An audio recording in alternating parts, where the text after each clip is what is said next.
Good morning. It's Ayya Vimala here. We've had a rainy night, finally got the rain that we've been expecting for several days in a row, and it's overcast today, so we may get more today. We needed it, so that's a good thing. Well, I want to read some more today from Dhamma Everywhere by Ashin Tejaniya, or Usayadaw Tejaniya, who is from Myanmar, and I think when we practice metta today after reading, really think about the people in Myanmar, used to be Burma, and send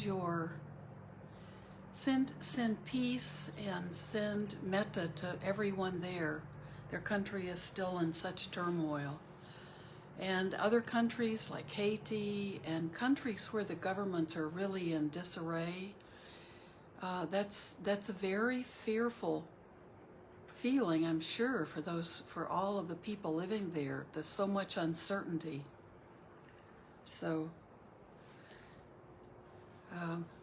I think we never have experienced the kind of uncertainty and the kind of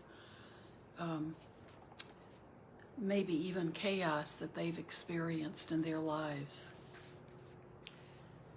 So today, that's one of our topics. We're talking about, let's see, what is this section called? From moment to moment, from moment to momentum.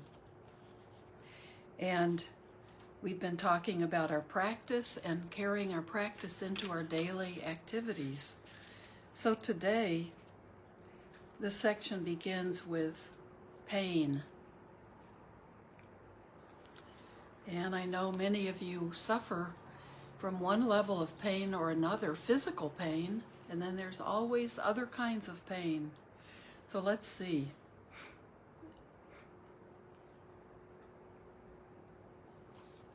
Pain. It's greed at work if you immediately change your posture to alleviate a little discomfort. On the other hand, determining not to move at any cost could be aversion at work.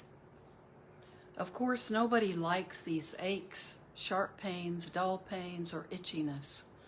Aversion will naturally arise in the mind when you observe this pain.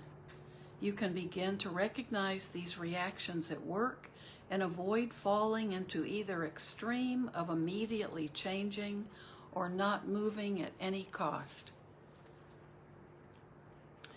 Is it meditation if you continue to be aware of this pain with aversion in the meditating mind? For example, what happens when you are angry at someone and the mind takes this person's image as an object? Similarly, pain will increase when the mind observes it with aversion. So that's important. Pain will increase when the mind observes it with aversion. As soon as there is pain, the mind is attracted to the pain and pays attention to it.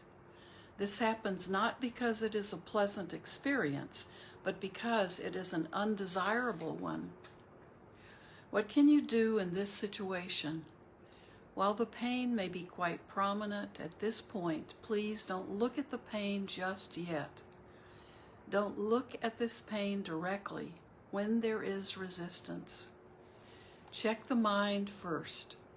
How do you see or view this pain? How is the mind thinking about this pain? There are thoughts associated with the pain. The mind will feel constricted and tense with the presence of this pain. It's difficult to live with this discomfort.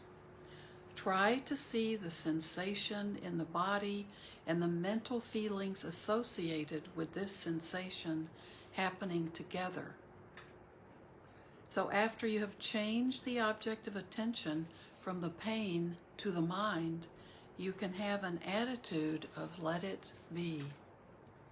The mind's attitude towards it can be, it can pass away on its own or stay for some time, I'll just observe as much as I can handle, and I'll move only when it is not possible to watch like this. So when there's pain, observe the mind. There's a little discomfort in the mind, and it's finding it hard to live with this pain. Aversion exaggerates the situation, making the pain seem stiff, hard, or solid. In reality, it may not be that painful. In the absence of aversion, there are just subtle sensations. The pain will no longer seem so solid. Even the initial concept of pain may disappear. In short, there is some wisdom in backing up a bit only when you can't handle the situation. Trying to escape when pain first appears doesn't have any element of wisdom. Lopa is only satisfied in shifting positions, and dosa becomes dissatisfied that it has to change postures. Only wisdom recognizes things as they are. So you can work so that only when you can't handle the pain will you try to back up a bit, relax, and change your position. When making these changes, do so with awareness. This is also a part of meditation. The Buddha never told us not to move while meditating. If there is a need to shift your body, please do so. Or if moving is not necessary, don't move.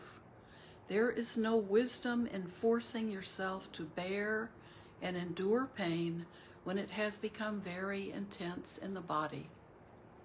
Little by little, you can try to increase the time that you are sitting, and you will also find that you are able to sit there longer. Once the mind is clear and cool, with the right attitude present, you can observe anything you want. This relaxed mind, when looking at what was considered pain before, will no longer consider it painful. When the mind begins to understand this, acceptance will naturally follow.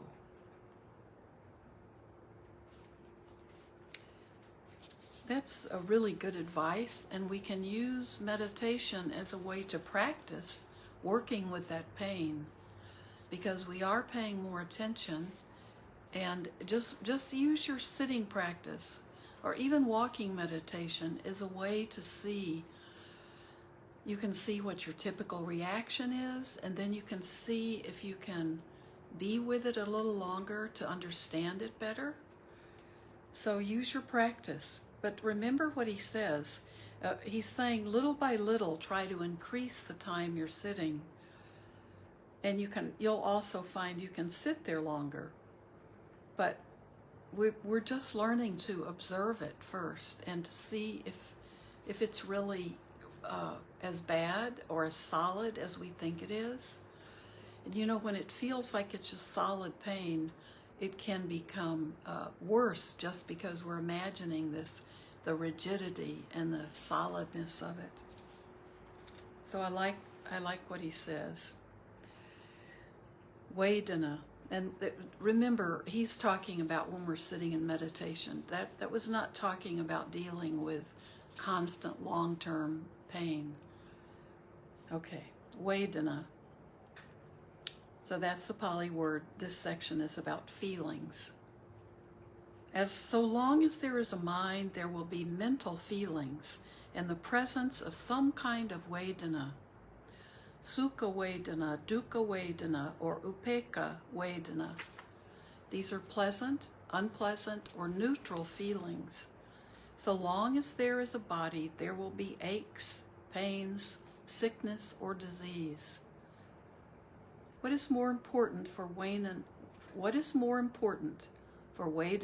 to disappear or to learn about Vedana? So what does it mean to overcome Vedana or feelings, bodily, mental feelings? You overcome Vedana when the mind doesn't react with greed or aversion, but remains with awareness, wisdom. The way I understand it, is that there are no unpleasant mental feelings, which in the Pali is domanassa, or pleasant mental feelings, soma nasa, in the mind, in the presence of what is happening in the body. The mind lives in equanimity, upekkha, and wisdom. That's what it means to overcome Vedana. Okay? You overcome Vedana when the mind doesn't react with greed or aversion, but remains with awareness, wisdom. That means the mind lives in equanimity, or upekkha, and wisdom. That's when we have overcome Vedana. Even when we say we want to learn about an object, there is frequently a rejection of the unpleasant object and a desire for it to disappear. We want to make something negative go away quickly,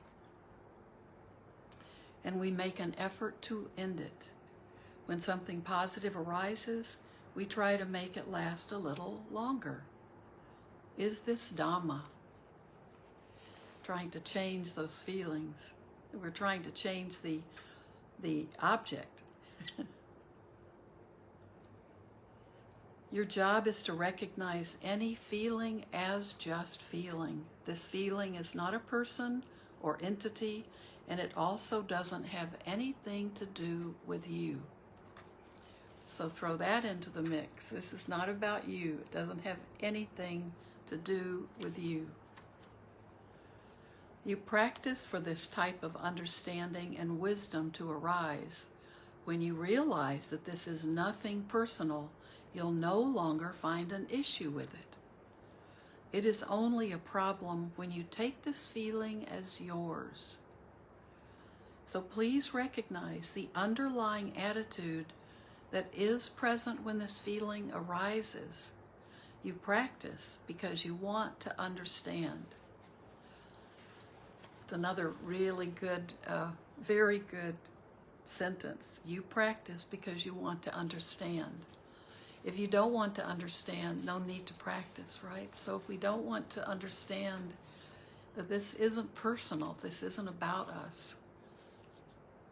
Anger is anger. It is just one Dhamma nature. Next section. Shui Umin Sayadaw used to ask, how big is your anger? As big as a fist or as big as a ball? Is Chinese anger stronger than Indian anger? One is not stronger than another because they're just the same. Anger is anger. We are used to labeling anger that's happening in others as their anger, and anger happening within as my anger. That's wrong view. While we meditate to understand the true nature of these defilements, we can't learn when we take possession. We can't learn when we take possession of these defilements as our own.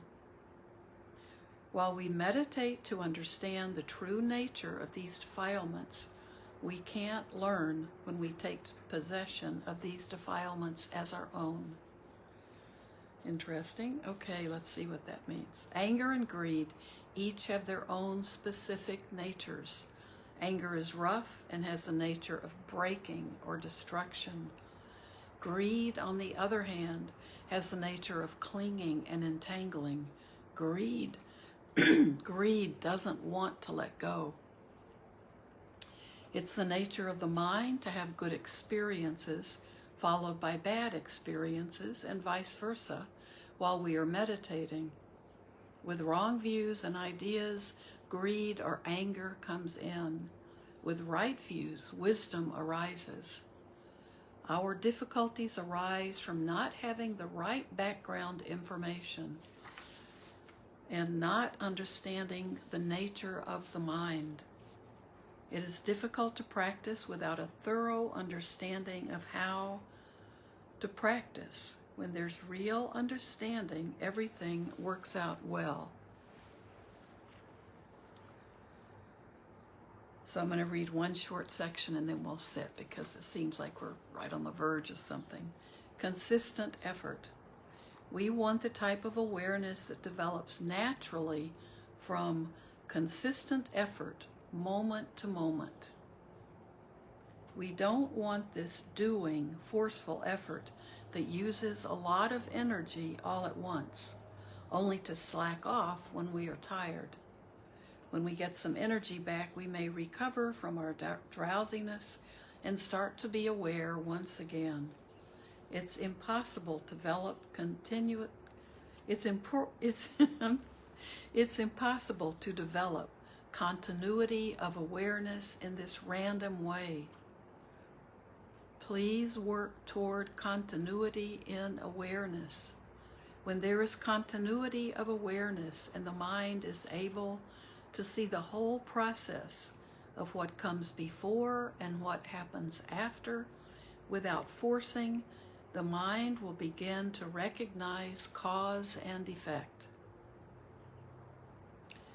Only work to be aware of what is happening and what comes next. There is only this work and no other work. With persistence, you will develop a certain mental fortitude and confidence in yourself. Try it out if you don't believe me. You'll experience happiness when you are able to see this for yourself. Where is this happiness coming from? This is happiness that arises from knowing. So only work to be aware of what is happening and what comes next. There is only this work and no other work.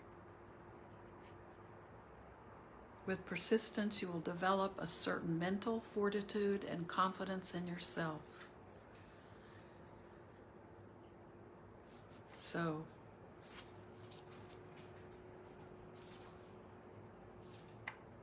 we will read the next, this was on consistent effort.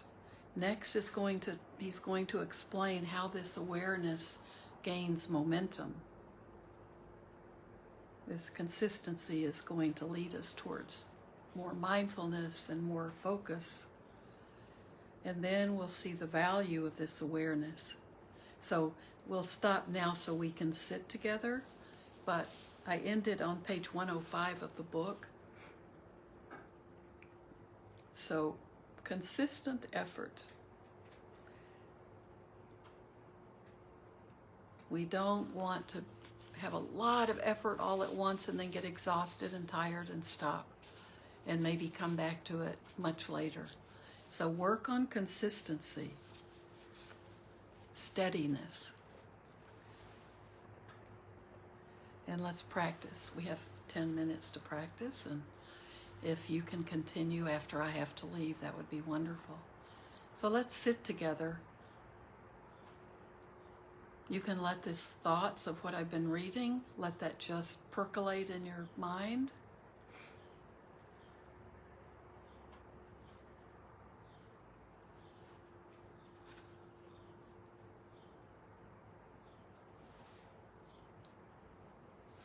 Become aware of the body breathing.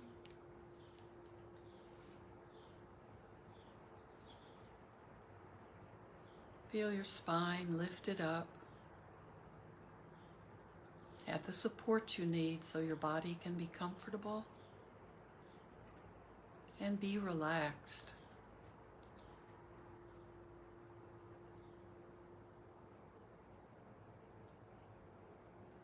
Let's begin by sending metta to ourselves.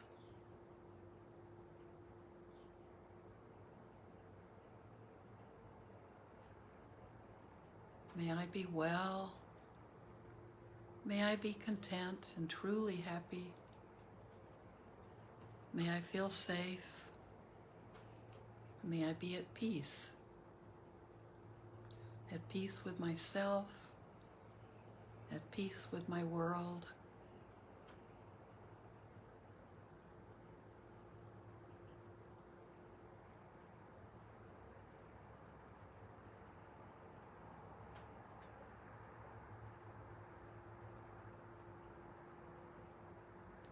Now think of your loved ones.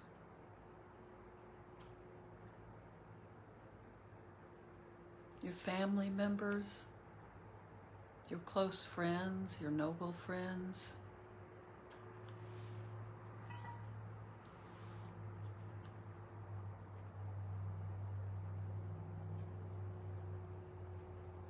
May all of my loved ones be well, and may they feel safe in this world.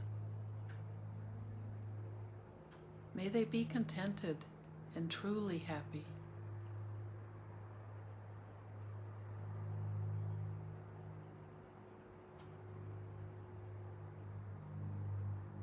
May they be at peace with themselves and their world.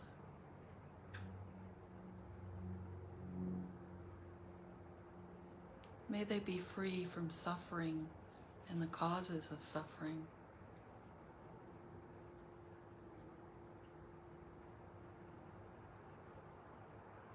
Now let's just begin to radiate this quality of metta, which is friendliness, kindness, goodwill.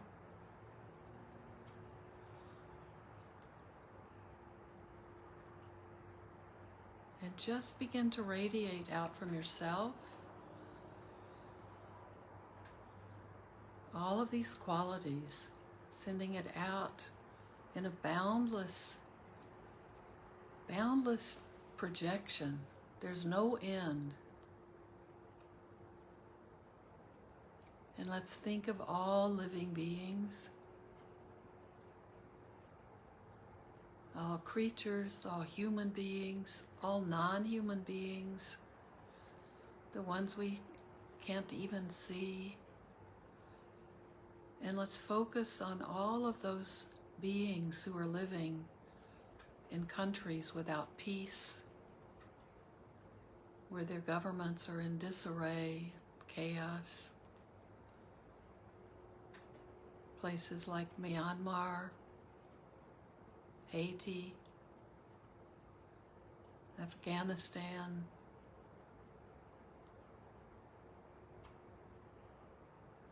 may all living beings in these countries in turmoil and unrest and uncertainty for their futures, may all the beings, human and non-human, in these places be able to find a measure of wellness and safety.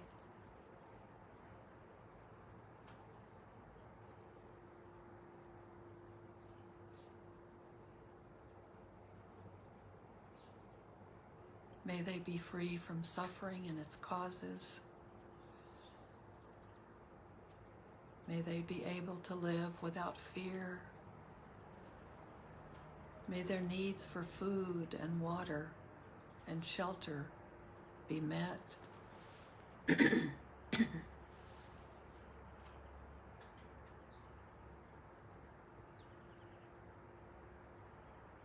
May they find peace. May their nations find peace.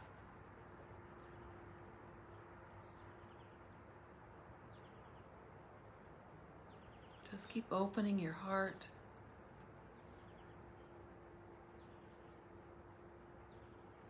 towards all beings.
Now just be with that open heart, that awakened heart.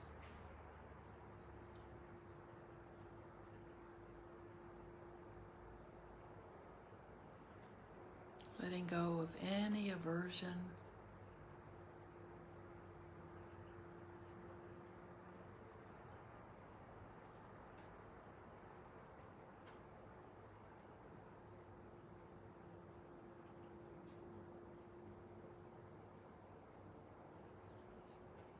We know this world is samsara.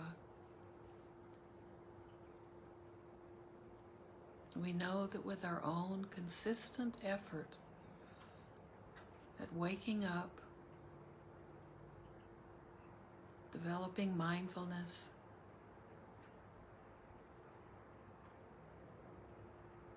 developing that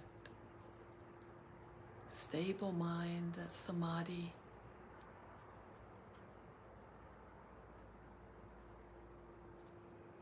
moving towards upekkha or equanimity.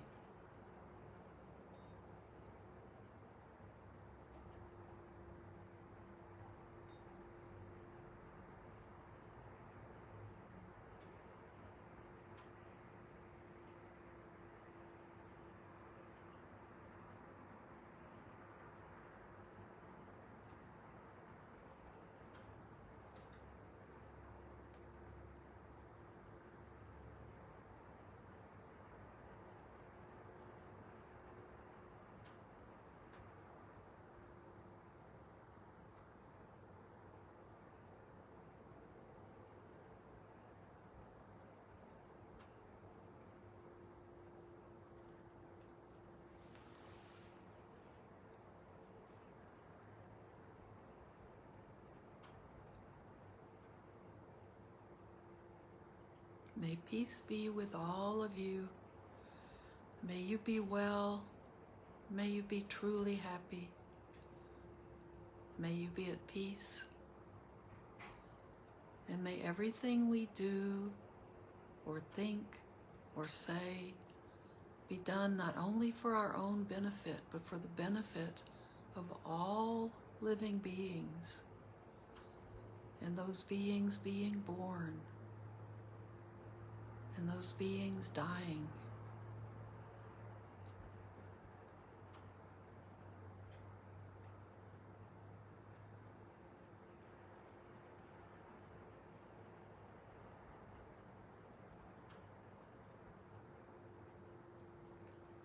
Thank you so much for being part of my practice, and I'll see you again on Tuesday. And if you're in the book group, we have book group tomorrow night.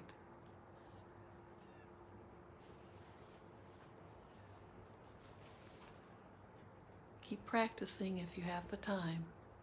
Bye-bye.